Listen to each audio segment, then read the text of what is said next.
Être un bon chanteur, l'erreur qui te décrédibilise. Bonjour à tous et à tous, je suis absolument ravie de vous retrouver pour cette nouvelle vidéo. Bienvenue à toi si tu es nouveau sur ma chaîne, tu vas retrouver ici une quantité de vidéos, tout un starter pack pour être un bon chanteur, donc évidemment je suis sûre que ça va t'intéresser. Abonne-toi, actionne la cloche et rejoins la communauté.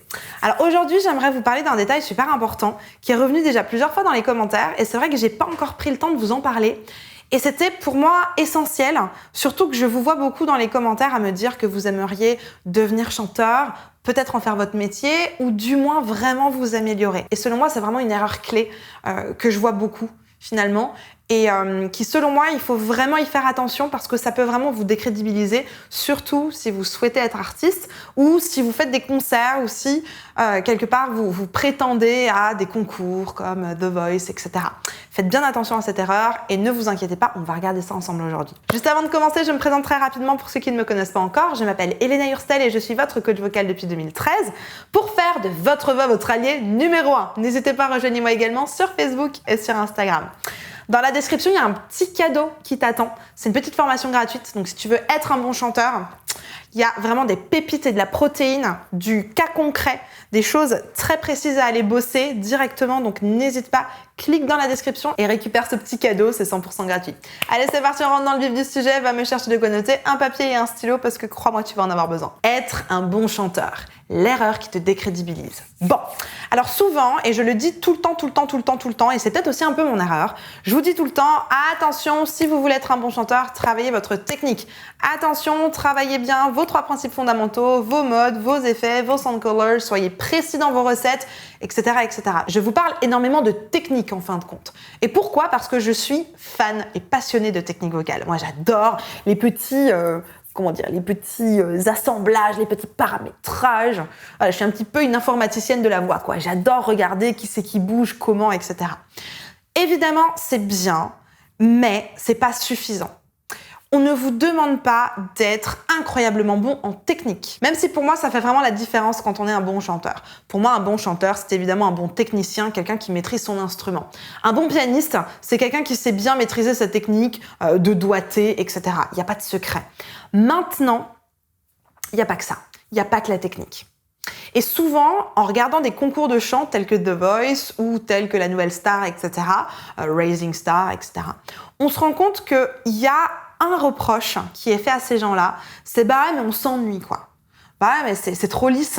C'est super bien, on voit, t'es un technicien, c'est super, mais il manque quelque chose. Il manque quelque chose, j'ai pas les poils, souvent les gens vont dire. Tu m'as pas fait voyager, c'était bien, c'était technique, c'était bien exécuté, mais c'est tout. Et ça, pour moi, c'est une erreur à pas faire, en fait. C'est qu'il faut impérativement, après la technique, très important, travailler son interprétation. Travailler sur l'interprétation et les émotions. Parce que les gens, ils viennent là pour ça. Les gens vous écoutent, les gens viennent à des concerts, non pas pour écouter une version CD où tout est parfaitement exécuté, il n'y a pas de fausses notes, il n'y a rien qui dépasse. On vient au contraire pour vivre une expérience, pour partager avec vous des émotions et une interprétation. N'oubliez, s'il vous plaît, jamais ça.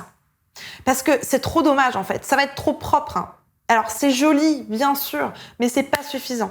On a envie de voyager avec vous, on a envie de ressentir des émotions, et ça, ce n'est pas possible sans l'interprétation. Avant de continuer, n'oublie pas de liker cette vidéo. Et ensuite, si je vais encore un peu plus loin, parce que ça c'est une erreur, certes, mais il y a encore une autre erreur qui est reliée à tout ça, qui pour moi est encore plus importante.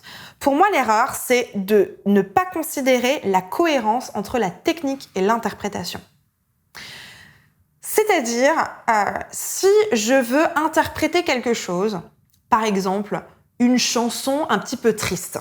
Hier, j'écoutais une chanson que j'aime beaucoup de Notre-Dame de Paris qui s'appelle Lune.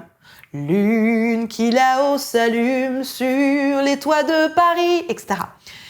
C'est important que vous puissiez mettre en relation la technique et l'interprétation. Si je prends cette même phrase, lune qui là-haut s'allume sur les toits de Paris, je pourrais avoir plusieurs interprétations différentes, plusieurs émotions différentes. Je pourrais être super mélancolique. C'est un peu le truc de la chanson, il est triste parce que il aime quelqu'un et parce qu'il raconte l'histoire de Quasimodo qui aime Esmeralda et voilà, il est triste de ne pas pouvoir lui exprimer, tout ça, tout ça. Donc, il y aurait ce côté un petit peu retenu, un peu triste. Et si on regarde le côté technique, ça serait un peu du curbing. Ce serait un truc un peu lune qui là-haut s'allume sur les toits de Paris. On aurait un truc un peu comme ça. Mais en fait, si je suis triste et qu'en même temps je mets quelque chose de lune qui là-haut s'allume, ça marche pas. C'est-à-dire qu'il faut une cohérence entre l'interprétation et la technique, la couleur technique et l'interprétation. Il faut une cohérence entre les deux. Si pareil, je veux quelque chose, je suis super joyeux et que je fais du curbing, lune qui là-haut s'allume, ça marche pas. Le son, la technique, la patte sonore qui va être définie par la technique vocale, par le placement vocal, ne va pas être en cohérence avec l'interprétation que vous voulez donner. Donc c'est important toujours de relier les deux. Je prends quelque chose de super joyeux, ça serait peut-être, je sais pas moi, un neutre avec un peu de twang. Lune qui là-haut s'allume sur les toits de Paris. Super. On aurait quelque chose d'un peu agressif en colère. On prendrait par exemple de l'overdrive. Lune qui là-haut s'allume sur les toits de Paris. On aurait un truc comme ça. Bon, le I, ça fonctionne pas. Le U, ça fonctionne pas non plus. Parce que c'est des voyelles de neutre, mais on a un petit peu une direction quand même d'overdrive. Bref, tu as compris un petit peu où je veux en venir. Attention à plusieurs choses. Ne pas être que dans la technique. Parce qu'au bout d'un moment, on s'ennuie, on a besoin de plus. Et attention, quand on met de l'interprétation, de quand même le relier avec sa technique. Il faut que votre interprétation, quand vous voulez quelque chose de fort ou de projeté ou d'engagé, que vous mettiez derrière le mode ou la couleur vocale ou la technique qui correspond. Si je veux un truc fort, engagé et que je chante en falsetto, lune qui là-haut s'allume sur les toits de Paris, j'ai beau mettre du corps, ça fonctionne pas. D'accord? Donc, super attention à ça. Je vais vous prendre l'exemple d'Audrey. Audrey, je vous mets son témoignage juste ici. Et avec Audrey, on a travaillé pendant super longtemps sur sa technique. On a travaillé à veiller à ce que tout fonctionne en technique. Et ensuite, au bout d'un moment, elle m'a dit, mais Elena, j'ai l'impression je suis coincée dans quelque chose et j'aimerais aller plus loin. Et donc avec Audrey, à partir de ce moment-là, on a travaillé sur l'interprétation. On a créé son personnage, on a créé l'environnement, on a créé l'histoire autour de ses chansons. Elle travaille beaucoup sur des chansons de variété française, comme Piaf. Et ça a tout changé pour elle. Ça a tout changé parce que ça a mis sa voix en relief. Et c'était impressionnant parce que du coup, sa famille, qui l'écoutait chanter, lui a dit à Audrey « Waouh, j'ai l'impression de voir une artiste. Waouh, j'ai l'impression de voir une vraie chanteuse. » C'est pour ça que le début de ce titre de cette vidéo, c'est « Être un bon chanteur ». Parce que pour moi, pour être un bon chanteur, être une bonne chanteuse, il faut travailler là-dessus. Impérativement. Travailler sur l'interprétation, mais le lien technique aussi de l'interprétation. Très important. Et si comme Audrey, vous avez envie que je vous accompagne pour travailler un petit peu tout ça, l'interprétation, le personnage, la technique vocale, vraiment tout maîtriser, j'ai un accompagnement qui cible tout ça avec du coaching de groupe.